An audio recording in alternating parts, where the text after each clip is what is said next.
A paz do Senhor, meus amados, irmãos e irmãs.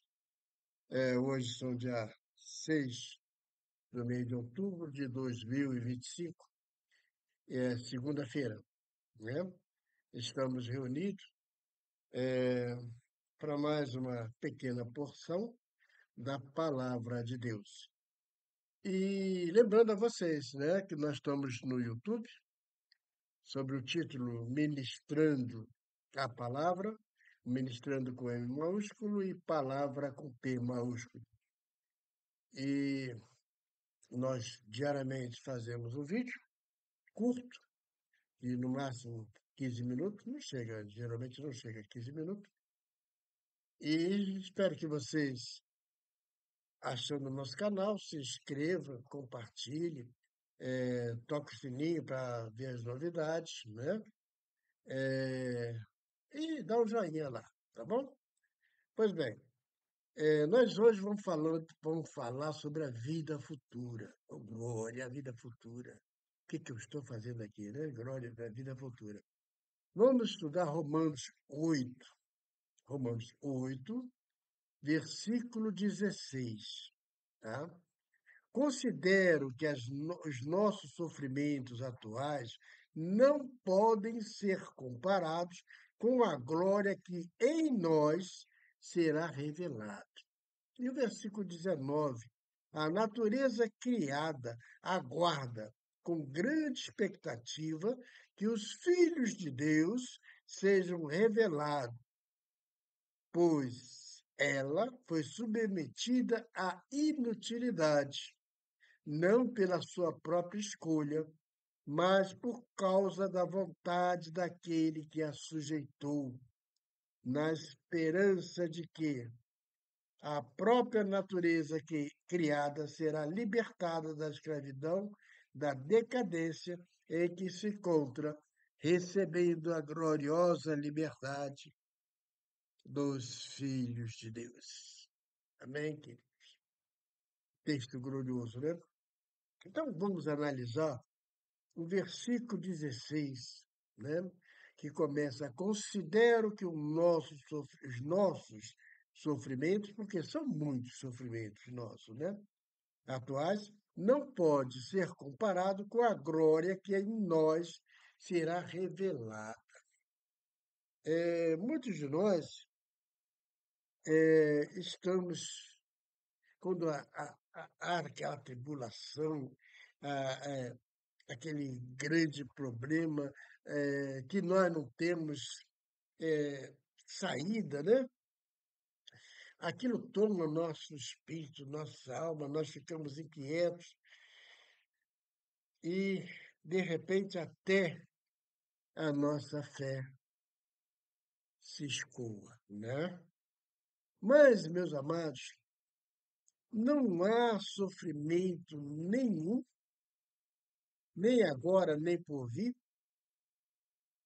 que pode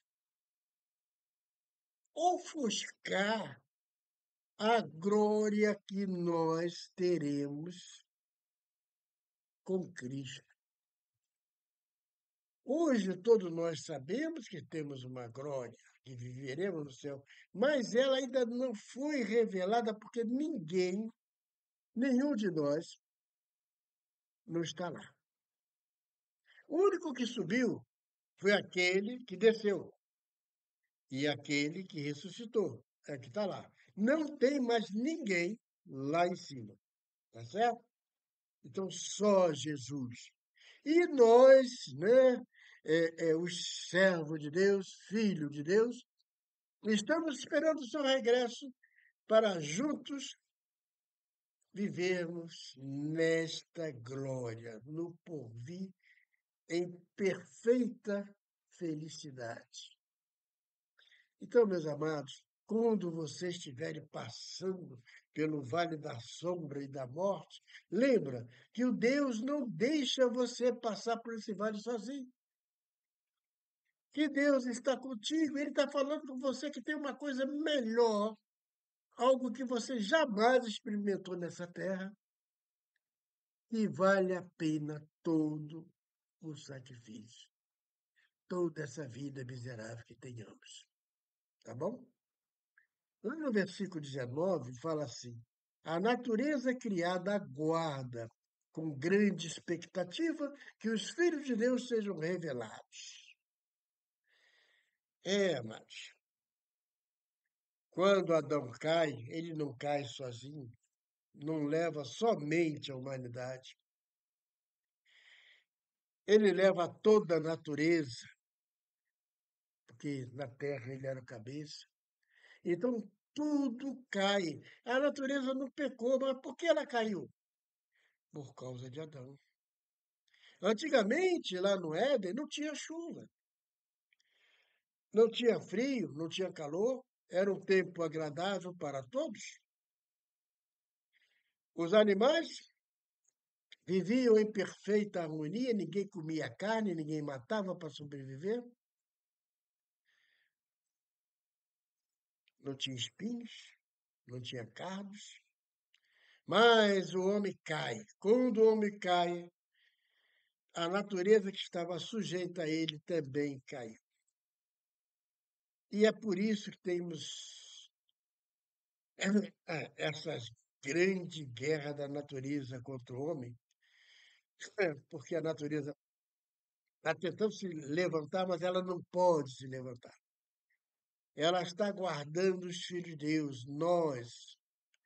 A esperança da natureza é que o homem seja erguido, que o homem tome aquilo que ele era de início, um ser feliz e imortal. Quando isso acontecer, a natureza que hoje geme, então voltará a ser o que era.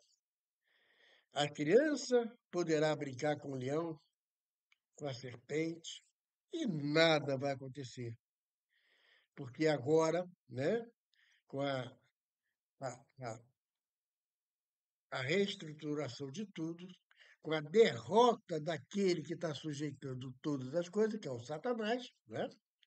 Com a derrota dele, tudo volta a ser como era a ideia de Deus. Tudo volta a ser um paraíso. Pois bem, são ainda 7 minutos e 40. Vamos continuar lá no versículo 20. Pois ela foi submetida à inutilidade, não pela sua própria escolha, mas por causa da vontade daquele que a sujeitou, na esperança de que a própria natureza criada será liberada da escravidão e da decadência em que se encontra, recebendo a gloriosa liberdade dos filhos de Deus. Então, ele o 20 e o 21, né? Como eu disse,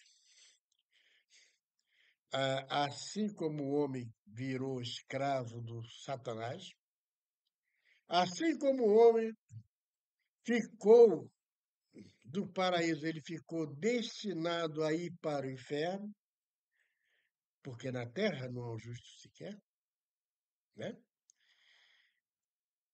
A natureza também ficou sujeita ao Satanás. O Satanás é o grande poceiro da terra.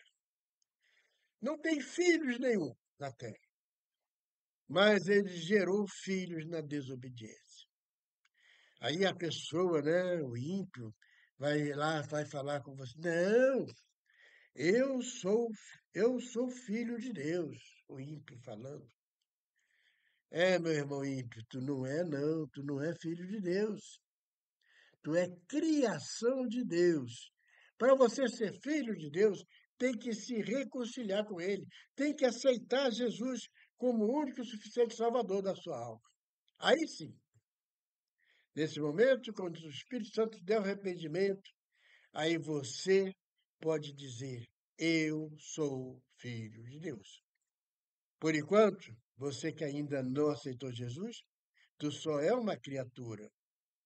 E como criatura desobediente, tu vai para o inferno. Mas sorria, né?